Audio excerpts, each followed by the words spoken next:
വേദിയിലിരിക്കുന്ന ആദരണീയരായ സ്വാമിജിമാരെ, ബഹുമാനപ്പെട്ട ആദരണീയായ സച്ചിദാനന്ദ സ്വാമികളെ, എൻ്റെ മുമ്പിലിരിക്കുന്ന പ്രിയപ്പെട്ട ബഹുമാനപ്പെട്ട മനുഷ്യരെ, ഈ മനുഷ്യരെ എന്നുള്ളത് ഗുരുദേവനാണ് നമ്മളെയൊക്കെ ഒരു മനുഷ്യരായി കണ്ടതും ഒരുപാട് മാറ്റങ്ങൾ വരുത്തിയതും നമ്മുടെ ജീവിതത്തിൻ്റെ ഈ സമൂഹത്തിൽ നമുക്ക് അഭിമാനത്തോടു കൂടി തന്നെ ജീവിക്കാനുള്ള മനുഷ്യർ എന്ന് ആ സ്ഥാനത്ത് അംഗീകരിപ്പിച്ച ഒരു മഹാഗുരു നമ്മുടെ ഗുരുദേവനാണ്. ഞാനിവിടെ ഈ പ്രോഗ്രാം പ്രോഗ്രാമിൻ്റെ ആ ബുക്ക് മറിച്ച് നോക്കിയപ്പോൾ ഒരുപാട് പ്രോഗ്രാംസ് ഉണ്ട്. ഓരോ ദിവസങ്ങളുടെ വിവിധം രീതിയിൽ വൈവിധ്യമാർന്ന ഒരുപാട് പ്രോഗ്രാംസ് ഇവിടെ ഇങ്ങനെ വന്നിട്ടുണ്ടായിരുന്നു. അതെല്ലാം നോക്കിയപ്പോൾ ഒരു സ്ഥലത്താണ് ഇങ്ങനെ കലാപരിപാടികളുടെ ഉദ്ഘാടനം എന്ന് പറയുന്ന ഒരു പോർഷൻ ഞാൻ കണ്ടത്. പക്ഷെ ഞാനത് കൂടുതൽ നോക്കിയപ്പോൾ എനിക്ക് മനസ്സിലായത് ഇത് എത്രയോ അധികം പല വൈവിധ്യമാർന്ന പ്രോഗ്രാംസുകളും ഇവിടെ ഉണ്ടായിട്ടുണ്ടെങ്കിലും കലാപരിപാടികൾ എന്ന ആ ഒരു പ്രോഗ്രാം, ഈ കലാപരിപാടികളുടെ ഉദ്ഘാടനം എന്ന് പറയുന്നതാണ് എന്നെ ഏറ്റവും കൂടുതൽ ആകർഷിച്ചത്. അതിന് കലാകാരന്മാർ, ഇപ്പോൾ ഈ കലയെപ്പറ്റി പറയുകയാണെങ്കിൽ അടിസ്ഥാനപരമായ ഒരു ഗുണം ഒരു മനുഷ്യനുണ്ടാവേണ്ടത് കലയാണ്. കലയില്ലെങ്കിൽ മനുഷ്യരില്ല. ഇപ്പോൾ നമുക്ക് അങ്ങനെ പറയുകയാണെങ്കിൽ ഈ സൃഷ്ടി, പ്രകൃതി, മനുഷ്യനെ സൃഷ്ടിച്ചത്, പ്രകൃതി സൃഷ്ടിച്ചതൊക്കെ ദൈവമാണ്. അപ്പോൾ നമുക്ക് തോന്നും ദൈവം വലിയൊരു കലാകാരനായതുകൊണ്ടാണ് ഇത്തരം മനോഹരമായ ഒരു പ്രകൃതിയെ സൃഷ്ടിച്ചത്, ഈ മനോഹരമായ മനുഷ്യരെ സൃഷ്ടിച്ചത്. അപ്പോൾ നമ്മുടെ ഗുരു ഏറ്റവും ആദ്യം ഒരു കലാകാരനായിട്ടാണ് ഞാൻ കാണുന്നത്.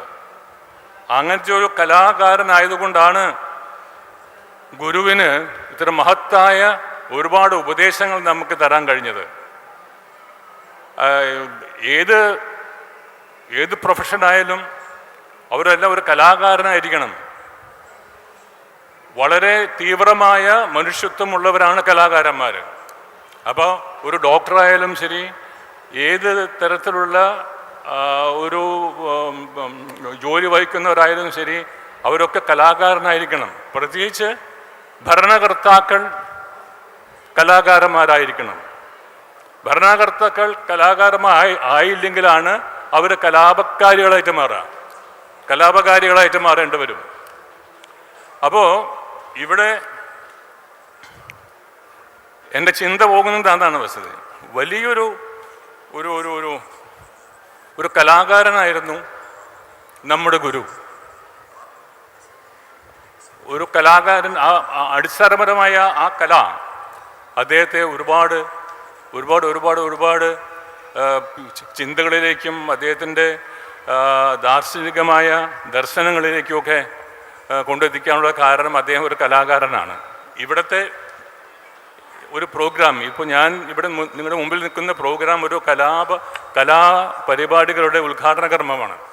ആദ്യമായി തന്നെ ഇവിടെ നടക്കാൻ പോകുന്ന കലാപരിപാടികളുടെ ഉദ്ഘാടനം നടന്നു എന്ന് ഞാൻ അറിയിച്ചുകൊണ്ട് ഞാൻ 2 വാക്ക് പറയുകയാണ്. ഇവിടെ ഞാൻ വലിയൊരു പ്രസംഗത്തിലേക്കൊന്നും പോകാൻ പറ്റില്ല. എങ്കിൽ കൂടി എൻ്റെ മനസ്സിൽ തോന്നിയ ഒരുപാട് കാര്യങ്ങളുണ്ട്. ഇവിടെ എൻ്റെ വീട്ടിലേക്ക് ഞാനിപ്പോൾ ഒരു ചാലക്കുടിക്കാരനാവാൻ പോവുകയാണ്. അപ്പോൾ ചാലക്കുടിയിൽ വന്നപ്പോൾ സച്ചിദാനന്ദ സ്വാമികൾ വന്നിരുന്നു എൻ്റെ വീട്ടിലേക്ക്. നമ്മുടെ വൈക്കം സത്യാഗ്രഹത്തിനെ പറ്റിയിട്ടുള്ള ഒരു 100ാമത്തെ വർഷത്തിൻ്റെ ഒരു ആഘോഷ പരിപാടിക്ക് എന്നെ വിളിക്കാൻ വേണ്ടതാണ്. അപ്പോൾ ഞാൻ ആദ്യമായിട്ടാണ് ഒരു മഠാധിപതിയെ കാണുന്നത്. അതും പ്രത്യേകിച്ച് ഈ ശ്രീനാരായണ ഗുരുദേവൻ്റെ മഠാധിപതി എന്ന ആ സ്ഥാനത്ത് കണ്ടപ്പോൾ ഞാൻ അതിശയിച്ചു പോയി. അവിടെ അദ്ദേഹം കാറിൽ നിന്ന് ഇറങ്ങി വന്നു. അപ്പോൾ എൻ്റെ വീടിൻ്റെ ഏറ്റവും മുമ്പിൽ തന്നെ ഗുരുദേവൻ്റെ ഒരു ഫോട്ടോ ഉണ്ടായിരുന്നു. അദ്ദേഹം ഒന്ന് നോക്കി, എന്നിട്ട് എന്നെ ഒന്ന് നോക്കി. അദ്ദേഹം അകത്തേക്ക് വന്നു, ഇരുന്നു, സംസാരിച്ചപ്പോൾ അപ്പോൾ ഞാൻ ചില കാര്യങ്ങൾ പറഞ്ഞ് ബോധിപ്പിച്ചു. കാരണം എന്ന് വെച്ചാൽ എൻ്റെ തറവാട്ടിൽ ഗുരുദേവൻ വന്നിട്ടുള്ള ഒരു തറവാടാണ്. അപ്പോൾ ഗുരുദേവൻ വന്ന സമയത്ത് എൻ്റെ കാരണന്മാരൊക്കെ പറഞ്ഞു, ഗുരു നമുക്ക് ഇവിടെ ഞങ്ങളുടെ തറവാട്ടിലൊരു ക്ഷേത്രം പണിയണമെന്ന് പറഞ്ഞു. അപ്പോൾ ഗുരു പറഞ്ഞു, ഇവിടെ ക്ഷേത്രമല്ല ആവശ്യം, ഒരു ഭജനമഠമാണ്. ഭജനം നടത്തുന്ന പ്രാർത്ഥനകൾ ചൊല്ലി പ്രാർത്ഥനകൾ. അത് ഞാനിപ്പോൾ ഓർക്കാണ്, നമ്മൾ ഈ പ്രാർത്ഥനയുടെ ഒരു ഫലം അത് അന്ന് അമ്പലമല്ല, ക്ഷേത്രമല്ല വേണ്ടത്, ഒരു ഒരു ഒരു ഒരു ഭജനമഠമാണ്. ആ സമയത്ത് ഗുരു കയ്യിൽ കരുതിയിരുന്ന ഒരു സുബ്രഹ്മണ്യ സ്വാമിയുടെ ഒരു ഫോട്ടോ കൊടുത്തിട്ട്, ഇത് ഇവിടെ വെച്ചോളൂ, പ്രതിഷ്ഠ വേണ്ട. അത് ഞങ്ങൾ ഇപ്പോഴും ആ ഫോട്ടോ ഇപ്പോഴും ആ ഭജന മഠത്തിലുണ്ട്. ഞങ്ങൾ എപ്പോഴും പ്രാർത്ഥിക്കുന്ന സ്ഥലമാണെന്ന്. അവിടെ നമ്മുടെ ഈ കാവടിയൊക്കെ, ഉത്സവങ്ങളിലൊക്കെ കാവടിയൊക്കെ ഇപ്പോഴും പോയിക്കൊണ്ടിരിക്കുന്നുണ്ട്. അപ്പോൾ പിന്നെ മറ്റൊരു കാര്യം കൂടി ഉണ്ട്. പിന്നെ ഇപ്പോൾ നമുക്കറിയാം, ഞാനൊരു കോൺട്രവേഴ്സിലേക്കൊന്നും പോകുന്നില്ല, പക്ഷേ ഗുരു ആരാണ്? ഗുരു എന്തിനാണ് ഗുരു നിലകൊണ്ടത്? നമുക്കറിയാം. ശരിക്കും 1924 നമ്മുടെ സമുദായങ്ങൾ, അടിച്ചമർത്തപ്പെട്ട സമുദായങ്ങൾ ഒരുപാട് സമരങ്ങൾ നടത്തി, ഇതുപോലെ വൈക്കം സത്യാഗ്രഹം നടത്തി, അങ്ങനെ ഒരുപാട് സത്യാഗ്രഹങ്ങളൊക്കെ നടത്തി. വാസ്തവത്തിൽ എൻ്റെ അഭിപ്രായത്തിൽ, എൻ്റെ വായനയിൽ നിന്ന് കിട്ടിയ ഒരു അറിവ് വെച്ചിട്ട് നോക്കുകയാണെങ്കിൽ, കുറേ ബുക്സുകൾ നോക്കി ഇതെല്ലാം കൂടി നമ്മൾ ഒന്ന് വിശകലനം ചെയ്താൽ, ഇൻ ബിറ്റ്വീൻ ലൈൻസ്, വരികൾക്കിടയിൽ നമ്മൾ ഒരു അർത്ഥം കണ്ടെത്തിയാൽ, വൈക്കം സത്യാഗ്രഹം എന്ന് പറയുന്നത് ഒരു പരാജയമായിരുന്നു എന്ന് ഞാൻ പറയും. കാരണം അന്ന് നമുക്കൊന്നും നേടാൻ പറ്റിയില്ല.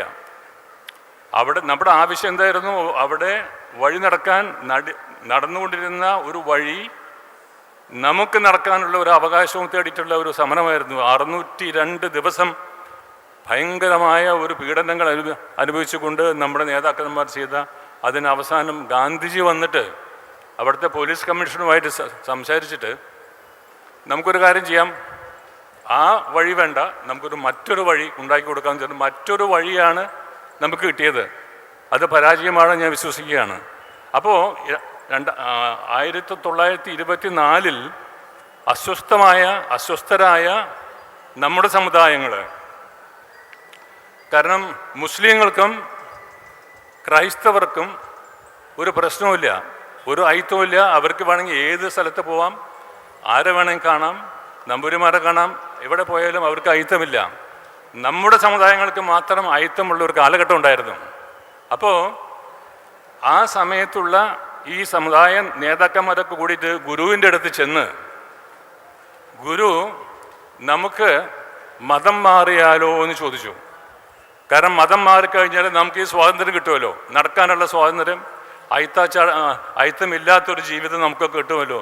അതുകൊണ്ട് ഗുരു നമുക്ക് മതം മാറാം, ക്രൈസ്തവ സഭയിലേക്ക് മതം മാറാമെന്ന് പറഞ്ഞു. അപ്പോൾ ഗുരുജി ഒന്നും പറഞ്ഞില്ല. ഗുരുജി അപ്പോൾ പറഞ്ഞ മറുപടി, നമുക്കൊരു കാര്യം ചെയ്യാം, നമുക്കൊരു സർവമത സമ്മേളനം, ലോക സർവമത സമ്മേളനം നമുക്കൊന്ന് വിളിച്ചു കൂട്ടാം. അങ്ങനെയാണ് അദ്വൈതാശ്രമത്തിൽ ഗുരുദേവൻ ഈ ലോക സർവമത സമ്മേളനം വിളിച്ചു കൂട്ടുന്നത്. അങ്ങനെ സമ്മേളനം 3 ദിവസം ഉണ്ടായിരുന്നു. ലോകത്തിലെ പല മതങ്ങളും വന്നു, ഒരുപാട് പ്രഭാഷണങ്ങൾ നടത്തി. അപ്പോൾ മതം മാറണമെന്ന് ബാധിച്ചിരുന്ന ഒരു കൂട്ടം നേതാക്കന്മാർ ഇതെല്ലാം ശ്രദ്ധിച്ചുകൊണ്ടിരുന്നു. ഗുരു ഒരു സൈഡിലിരുന്നിട്ട് എല്ലാം കേട്ടുകൊണ്ടിരുന്നു. അങ്ങനെ ഈ സമ്മേളനം അവസാനിച്ച് 3 ദിവസം സമ്മേളനം അവസാനിച്ചപ്പോൾ എല്ലാവരും കൂടി ഗുരുദേവൻ്റെ അടുത്ത് ചെന്നു. അപ്പോൾ ഗുരു ചോദിച്ചു അത്രേ, ഇപ്പം എന്ത് തോന്നുന്നു, നമുക്ക് മതം മാറാം അല്ലേ ചോദിച്ചപ്പോൾ എല്ലാവരും കൂടി പറഞ്ഞു, ഞങ്ങൾ ഈ പ്രഭാഷണങ്ങൾ കേട്ടപ്പോൾ മതം മാറിക്കൊണ്ട് ഒരു പ്രയോജനമില്ല. അപ്പോഴാണ് ഗുരുദേവൻ പറഞ്ഞത്, മതമേതായാലും മനുഷ്യൻ നന്നായാലും മതി എന്നുള്ള ആ ഒരു വളരെ വിപ്ലവകരമായ, ലോകം കണ്ട ആദ്യത്തെ ഒരു വിപ്ലവകരമായ ഒരു സ്റ്റേറ്റ്മെൻ്റാണ് അന്ന് ഗുരുദേവൻ എടുത്തത്. മതമേതായാലും മനുഷ്യൻ നന്നായി മതി. അത് ഞാൻ ആരംഭത്തിൽ പറഞ്ഞത്, നമ്മളെ മനുഷ്യരാക്കിയത് നമ്മുടെ ഗുരുദേവനാണ്. ഞാനിങ്ങോട്ട് വരുന്ന സമയത്ത് 2 ഭാഗത്തും പദയാത്ര നടത്തി വരുന്ന ഒരുപാട് ആയിരമായിട്ടുള്ള പദയാത്രയെ കണ്ടപ്പോൾ, ഇവിടെ വന്ന് ഞാൻ ഇതൊക്കെ കണ്ടപ്പോൾ, ഞാൻ ആദ്യമായിട്ടാണ് തീർത്ഥാടനത്തിൽ വരുന്നത്. ഇതെൻ്റെ എൻ്റെ ജീവിതത്തിലെ മഹാഭാഗ്യമായിട്ട് ഞാൻ കാണുകയാണ്. ഗുരുവിൻ്റെ സമാധി ഉള്ള, ഗുരുവിൻ്റെ എനർജിയുള്ള, ഊർജമുള്ള ഈ കാറ്റ്, ഈ മണ്ണ്, ഈ പ്രദേശം, അവിടെ എനിക്ക് വരാനും ഇതേപോലെയുള്ള വലിയൊരു വേദിയിൽ എനിക്ക് എളിയവനായ എനിക്ക് ഒരു വലിയൊരു സ്ഥാനം എനിക്കിവിടെ കിട്ടി. നിങ്ങളെയൊക്കെ അഭിമുഖീകരിക്കാനും ഈ ആരാധ്യരായ സ്വാമിജിമാരുടെ മുമ്പിൽ എനിക്ക് 2 വാക്ക് പറയാനും ഗുരുവിനെ പറ്റി പറയാനും ഒക്കെ വലിയ കാര്യങ്ങളുണ്ടായിരുന്നു. അതുകൊണ്ട് ഈ കല എന്ന ആ കലാകാരന്മാരെയും കലാകാരികളെയും നമ്മൾ ബഹുമാനിക്കണം. തീവ്രമായ മനുഷ്യത്വമുള്ളവരാണ് അവരെങ്കിൽ ചിന്തിക്കണം. അതേപോലെ എല്ലാ മേഖലകളിലും കലാകാരന്മാർ വരണം. അത് ഭരണകർത്താക്കളായാലും ശരി, ബ്യൂറോക്രസി ആയാലും ശരി, സാധാരണ ജനങ്ങളായാലും ശരി, നിങ്ങൾ എല്ലാവരും കലാകാരന്മാരാണ്. നിങ്ങളുടെ കല എന്താണെന്ന് മനസ്സിലാക്കിക്കൊണ്ട് ഗുരുവിൻ്റെ പാതയിലൂടെ ഗുരു എല്ലാ വാതിലുകളും തുറന്നിട്ടിരിക്കുകയാണ്. ഗുരുവിൻ്റെ കാലഘട്ടം വരെ അടച്ചിട്ട് പൂട്ടി താക്കോല് അറബിക്കടലിൽ എറിഞ്ഞതിന് ശേഷം ഗുരുവാണ് എല്ലാ വാതിലുകൾക്കും നമ്മുടെ മുമ്പിൽ തുറന്നു വിട്ടത്. അങ്ങനത്തെ ഇപ്പോൾ നമ്മുടെ ജോൺ പോൾ ഗുരുദേവനെ പറ്റി പറഞ്ഞത്, ഒരു മഹാലോക ഗുരു ആവേണ്ടതെന്നല്ല, ലോക ഗുരുവാണ് ഗുരു. അതുപോലെ രവീന്ദ്രനാഥ ടാഗോർ, അതുപോലെ ദൈവദശകം എന്നത് പോപ്പ് പറഞ്ഞത്, അത് ഒരു ലോക പ്രാർത്ഥനയാണ്. അതിനകത്ത് ദൈവമെന്നേ ഉപയോഗിക്കുന്നുള്ളൂ, ദൈവത്തിൻ്റെ പേരുച്ചരിക്കുന്നില്ല. അത് നമുക്കറിയാം. നമ്മുടെ ഈ ഗായത്രി മന്ത്രത്തിൽ, നമ്മുടെ ഹിന്ദുയിസത്തിൻ്റെ സനാതനധർമ്മത്തിൻ്റെ അടിസ്ഥാനപരമായ മന്ത്രമാണ് ഗായത്രി മന്ത്രം. ആ മന്ത്രത്തിൽ പറയുന്നത് ഒരു ദൈവത്തിൻ്റെ അല്ല. അതേപോലെ തന്നെ ദൈവദശകത്തിൽ ഗുരു ഒരു മതത്തിനെയോ ജാതിയെയോ ദൈവത്തിനെ പറ്റി പറയുന്നില്ല. വലിയൊരു വേദത്തിൻ്റെ രാഷ്ട്രഗീതം, വേദത്തിലുള്ളത് രാഷ്ട്രഗീതമാണ്. നമ്മുടെ മാതൃഭൂമിയെ പറ്റിയിട്ടുള്ള വേദങ്ങളാണ്. അത് ഗുരുദേവനാണ് ആദ്യമായിട്ട് പറഞ്ഞ രാഷ്ട്രഗീതം. വേദങ്ങളിലെ രാഷ്ട്രഗീതം. അതൊരു കലാകാരനായ ഒരു ഗുരുവിന് മാത്രമേ സാധിക്കൂ. അപ്പോൾ ഈ വേദി ഒരു കലാകാരന്മാരുടെ വേദി ആയതുകൊണ്ട് ആണ് ഞാൻ ഇത്രയും കാര്യങ്ങൾ പറയാൻ എനിക്ക് തോന്നിയതും. ഗുരുവിൻ്റെ അനുഗ്രഹം കൊണ്ട് എനിക്ക് അത് വാക്കുകളിലൂടെ പ്രകടിപ്പിക്കാൻ കഴിഞ്ഞതുമൊക്കെ ഗുരുവിൻ്റെ കടാക്ഷമാണ്. എല്ലാവർക്കും എൻ്റെ നമസ്കാരം. ഗുരുവിൻ്റെ തൃപ്പാദങ്ങളിൽ സാഷ്ടാംഗം നമസ്കരിച്ചുകൊണ്ട് എൻ്റെ വാക്കുകൾ അവസാനിപ്പിക്കുന്നു. ഓം ശ്രീനാരായണ ഗുരുദേവായ നമഃ.